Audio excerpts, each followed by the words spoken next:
দেশ থেকে অর্থ পাচার কমেছে, এর সাথে কমেছে হুন্ডির দৌরাত্ম্য। আর এতে করে অতীতের সব রেকর্ড ভেঙে প্রবাসী আয়ে হলো নতুন রেকর্ড। চলতি অর্থবছরের ৭ মে পর্যন্ত দেশে এসেছে $২৫.২৭ বিলিয়ন, যা দেশের ইতিহাসে সর্বোচ্চ প্রবাসী আয়ের রেকর্ড। এর আগে দেশে সর্বোচ্চ প্রবাসী আয় এসেছিল ২০২০-২১ অর্থবছরে $২৪.৭৭ বিলিয়ন, তথ্য বাংলাদেশ ব্যাংকের।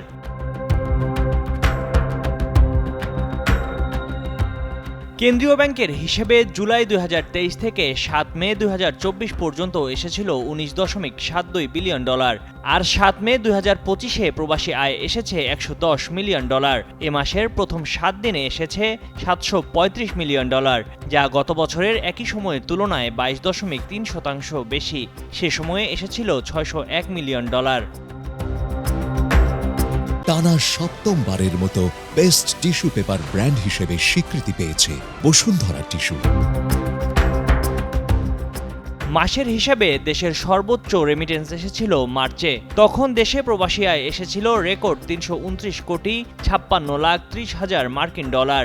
ঈদের পর এপ্রিলে দেশে প্রবাসী আয় এসেছে $২৭,১৯,৪০,০০০।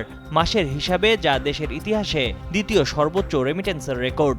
এর মধ্যে সবচেয়ে বেশি রেমিটেন্স এসেছে সৌদি আরব থেকে। এরপর শীর্ষ ১০ দেশের তালিকায় রয়েছে সংযুক্ত আরব আমিরাত, যুক্তরাষ্ট্র, যুক্তরাজ্য, Malaysia, Kuwait, Italy, Oman, Singapore ও কাতার।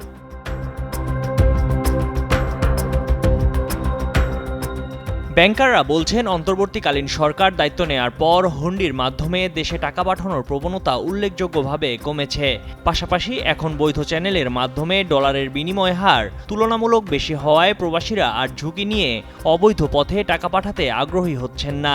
তারা আরও জানান, আগে ঘোষিত ২.৫% প্রণোদনা এখনও চালু রয়েছে।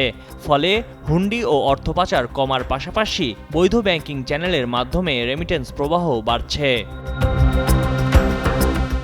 ময়ূখ ইসলাম, কালের কণ্ঠ।